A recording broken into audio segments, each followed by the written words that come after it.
जय श्री राम भाइयों। जैसा कि मैंने आपको अभी एक लाइव टेलीकास्ट आज तक चैनल का दिखाया था वीडियो के माध्यम से, जिसके अंदर पंजाब के अंदर एक छोटी बच्ची के साथ में बलात्कार और फिर उसकी हत्या करने की कोशिश को लेकर डिबेट चल रही थी। उस डिबेट के अंदर बीजेपी कांग्रेस के ऊपर दोष मढ़ रही थी, कांग्रेस पार्टी बीजेपी के ऊपर दोष लगा रही थी कि आपके राज्य में ऐसे होता है, उसके राज्य में ऐसे होता है। मतलब एक दूसरे के ऊपर सिर्फ एलिगेशन लगाए जा रहे थे। और यही कड़वा सच है हमारे देश का कि हमारे देश के अंदर जितने भी राजनीतिक पार्टी हैं सिर्फ देश लूटने आई हैं भाइयों, कोई देश सेवा करने नहीं आया हुआ। ये सब देश का मूर्ख बनाते हैं। बीजेपी के अंधभक्त कांग्रेस को गाली देते हैं, कांग्रेस वाले अंधभक्त बीजेपी वालों को गाली देते हैं। यही चलता आ रहा है 70 साल से, ऐसा ही होता आया। आप देखो यूपी के अंदर, जैसे मैं आपको बताया भी था कि यूपी सरकार ने अभी कुछ दिन पहले ही मज़ारों को लेकर बैन करने को लेकर सख्त फैसला कर लिया है। क्यों नहीं यूपी सरकार हो, पंजाब सरकार हो, दिल्ली सरकार हो, या जितनी भी राज्य की सरकारें हैं, या हमारी भारत सरकार हो, बलात्कार के विषय को लेकर ऐसा गंभीर कानून क्यों नहीं बनाती? कारण इसका क्या है? मैंने आपको पहले भी बताया था। इसका मेन कारण है कोई भी राज्य की सरकार और कोई भी देश की सरकार बलात्कार के विषय के ऊपर ना कभी गंभीर हुई थी, ना कभी गंभीर होगी। इसका मेन सबसे बड़ा कारण ये है कि हमारे ही देश की पार्लियामेंट के अंदर आज की तारीख के अंदर 47 मेंबर ऑफ पार्लियामेंट ऐसे हैं जिनके ऊपर बलात्कार के सीरियस चार्ज लगे हुए हैं। अगर कोई सीरियस कानून बना दिया जाएगा, कठोर कानून बना दिया जाएगा, तो ये नेता जेलों में चले जाएंगे। और ये नेता खाली ऐसा नहीं कि एक बीजेपी सरकार का ही है, ये सभी पार्टियों के इसके अंदर नेता हैं, चाहे वो बीजेपी हो, कांग्रेस हो, कोई भी हो। तो ये सब अंदर चोर चोर मसेरे भाई हैं, एक दूसरे को बचाने में लगे रहते हैं। ना आज तक कोई नेता पकड़ा गया, मैंने पहले भी कहा था, ना कभी पकड़ा जाएगा। कारण यही है कि सब एक दूसरे को बचाने में लगे रहते हैं और पब्लिक का सिर्फ मूर्ख बनाते हैं। अभी आज तक के चैनल न्यूज़ के ऊपर ही एक सर्वे के हिसाब से रिपोर्ट दिखाई जा रही थी कि 2013 सन के अंदर भी बलात्कार की जो घटनाएं होती थी, हर 15 मिनट के अंदर एक बच्ची के साथ में हमारे देश में बलात्कार होता है। 2013 का ये आंकड़ा था। और 2020 का जो आंकड़ा है उसके अंदर भी यही दिखाया जा रहा है, हर 15 मिनट में एक बच्ची के साथ में देश में बलात्कार होता है। मतलब स्थिति वहीं की वहीं है, कोई बदलाव नहीं है। कोई सरकार आए कोई फ़र्क नहीं पड़ता, क्योंकि हमारे देश के अंदर कोई कठोर कानून है ही नहीं। मैं शुरू से पहले से कहता आ रहा हूँ कि जब तक कोई भी सरकार, भारत सरकार इस विषय को लेके गंभीर नहीं होएगी, सख्त कानून नहीं बनाएगी, इसके ऊपर एक पीरियड क्यों नहीं फिक्स कर देना चाहिए और फास्ट ट्रैक कोर्ट के द्वारा इसके ऊपर सज़ा होनी चाहिए। मैं दावे से कहता हूँ 90% केसेस विषय को लेकर रुक जाएंगे। मगर विडम्बना ये है, सब सरकार एक दूसरे पर एलिगेशन लगाती हैं, पब्लिक का मूर्ख बनाती है। अब आज क्या होगा? जो बीजेपी का अंधभक्त है वो पंजाब सरकार को लेकर गालियाँ दे रहे हैं, जिसे बीजेपी भी दे रही है उसके अंधभक्त भी देंगे। कांग्रेस सरकार के राज्य में ये हो गया, वो हो गया। जो कांग्रेस सरकार है वो यूपी सरकार में जो बलात्कार हुए थे उसको लेकर गालियाँ दे रही थी।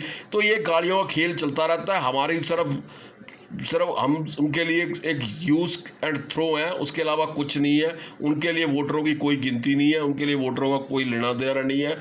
इसलिए मैं बार बार कहता हूँ भाइयों, मेहरबानी करके किसी पार्टी के अंधभक्ति मत किया करो, किसी के अंधे भक्ति की तरह गीत मत गाया करो मेहरबानी करके। आज किसी भाई से ये पूछ लो कि कोरोना क्यों आया, उसका जिम्मेवार कौन? किसी भाई से ये पूछ लो फैज कहाँ है, पकड़ा गया? आज तक नहीं पकड़ा गया। किसी भाई से ये पूछ लो कि भाई जो दिल्ली के अंदर शाहीन बाग बनाया था, उसका जो मुखिया था शहजाद अली, उसको बीजेपी ने में क्यों अपने अंदर लिया? किसी के पास कोई जवाब नहीं होगा। इसलिए मैं कहता हूँ भाई, अंधभक्ति मत किया करो। दूसरा, आजकल जो विषय चल रहा है आपका लक्ष्मी बम को लेके कि उसका बहिष्कार करो, पूरा सोशल मीडिया पटा हुआ है, बहिष्कार करो बहिष्कार करो। सबसे पहले तो मैं अक्षय कुमार से पूछना चाहता हूँ, भाई तेरे को इतना ही बम बनाने फिल्म का शौक है ना, तो एक फिल्म बना दे ट्विंकल बम के नाम से, क्यों नहीं बनाता? एक फिल्म बना दे अल्लाह के नाम बम के नाम से, एक फिल्म बना दे आयशा बम के नाम से।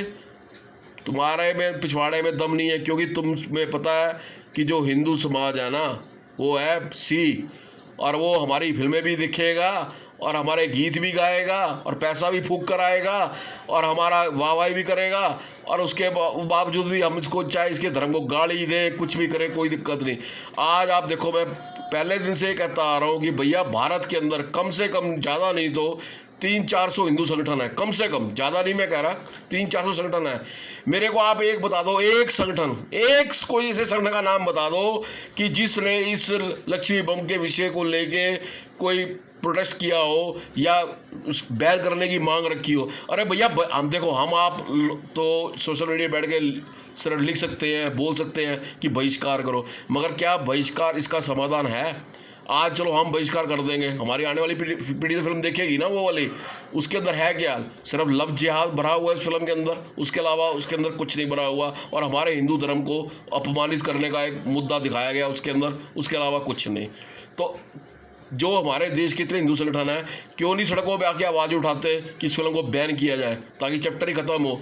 अगर हमारे देश के अंदर हिंदू संगठन अगर सड़कों पे आएगा तो बहुत सा हिंदू समाज उनके पीछे खड़ा है, वो इसी ताक में बैठा हुआ है कि हमारे कोई हिंदू संगठन सड़कों पे आए और उनको देख के हम भी उनके साथ उनका सहयोग करें। मगर विडंबना ये है, जितने हिंदू संगठन हैं, ज़्यादातर संगठनों का काम सिर्फ चंदा इकट्ठा करना, अयाशियाँ करनी, उसके अलावा अपनी रानी चिमकानी, अपने अपने शहरों में बड़े बड़े होर्डिंग लगाने, फोटो दिखानी कि हम बड़े नेता हैं, हम फलाना है, ढिमकाना है। वास्तविकता है ज़मीनी स्तर पे ये कुछ भी नहीं है।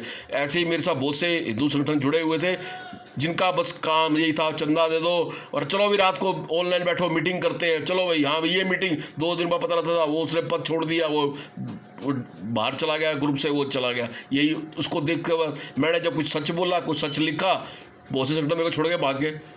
भैया भाग जाओ, मेरे को क्या फ़र्क पड़ता है, मैं तो सच बोलता हूँ, बोलता रहूँगा। जिसको बुरा लगता है आज ही बोलता हूँ, जिसको बुरा लगता है जाए, कोई दिक्कत नहीं मेरे को। मैंने कोई बारात तो इकट्ठी करनी नहीं कि मैंने कहीं बारात जानी है भीड़ इकट्ठी करके। दूसरी बात, चलो हिंदू बाहर सड़कों पे नहीं आ रहा, वो अपना सोशल मीडिया पे लगा हुआ बहिष्कार करने के लिए। आपके हिंदू समाज के जो हिंदू संगठन जो बने हुए हिंदुओं के ठेकेदार, वो कोई सड़क पे नहीं आ रहा क्योंकि उनका भी बस मकसद सिर्फ पैसा कमाना और अय्याशी करना, उसके अलावा कुछ नहीं। मगर भाई हमारा हिंदुओं का संत समाज कहाँ है? उनको नहीं दिख रहा कि हमारे देश के अंदर हमारे देवी देवताओं के नाम से, लक्ष्मी देवी के नाम से फिल्म बनाई जा रही है, लक्ष्मी बम के नाम से, तो क्यों नहीं उसके खिलाफ प्रोटेस्ट करते? मगर विडंबना ये है भाई, साधु संत समाज क्यों प्रोटेस्ट करेगा? 70 सालों में हमारे साधु महात्मा, संत महात्मा का जो समूह है, उन्होंने आज तक कभी प्रोटेस्ट नहीं किया, ना उन्होंने हिंदुओं के लिए कभी आवाज़ उठाई।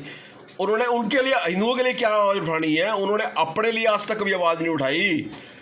जब हमारे देश के अंदर इंदिरा गांधी के टाइम के अंदर गौ हत्या को लेकर पार्लियामेंट के बाहर जब गोली चली थी, कितने साधु महात्मा मारे गए थे, नतीजा क्या हुआ था? कुछ भी नहीं।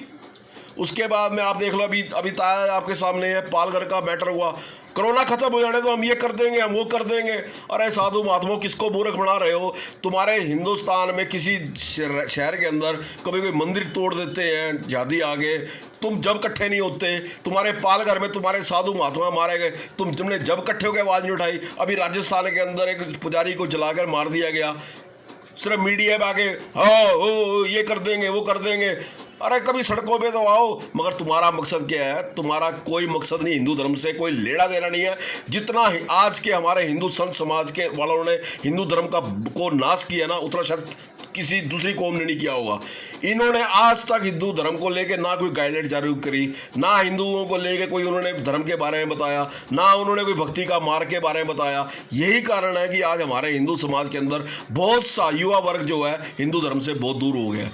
ये कड़वा सच्चा भाइयों, इसको मानना पड़ेगा। हम दूसरे धर्म को गाली दें, ये हो गया जी, वहाँ वो जाते हैं मज़ारों पे जाते हैं, हम ये करते हैं वो करते हैं। भाई कमी किसकी है? हमें किसी ने कुछ बताया ही नहीं हमारे युवा वर्ग को कि भाई धर्म क्या है। हमारा सनातन धर्म जो है महान धर्म है, सबसे पुराना धर्म है। इस विषय को लेके कुछ बताना चाहिए था ना हमारे हिंदू संत समाज को। ये अपने खाड़ों की लड़ाइयाँ लड़ते रहते हैं, अपना पेटा भरते रहते हैं, इनको किसी से कोई लेना देना नहीं है। और इनके ही संत समाज के अंदर, जैसे मैं बहुत सच, कड़वा सच बोलता हूँ, ऐसे अगर कोई साधु महात्मा बोल भी देता है इनके किसी सेमिनार में, उसको ये साधु महात्मा लोग ही मरवा देते हैं भाइयों। ये कड़वा सच है। मैं सबूत के साथ बताता हूँ, तथ्य के साथ बताता हूँ, ऐसे नहीं किसी को बताता मैं। ठीक है ना भाइयों।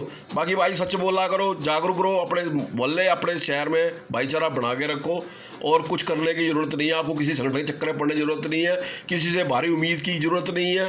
सिर्फ आप अपने मोहल्ले में प्यार मोहब्बत बना के रखो, भाईचारा बना के रखो, यही आपका मदद करेंगे, यही आपके काम आएंगे। कोई आपका भारी हिंदू संगठन, कोई संत समाज, कोई सरकार आपके काम नहीं आएगी। इसलिए बाहर निकलो इस सपनों की दुनिया से, सच का सामना करो और सच्ची देश सेवा करो और अपना और अपने घर का ख्याल रखो। जय श्री राम।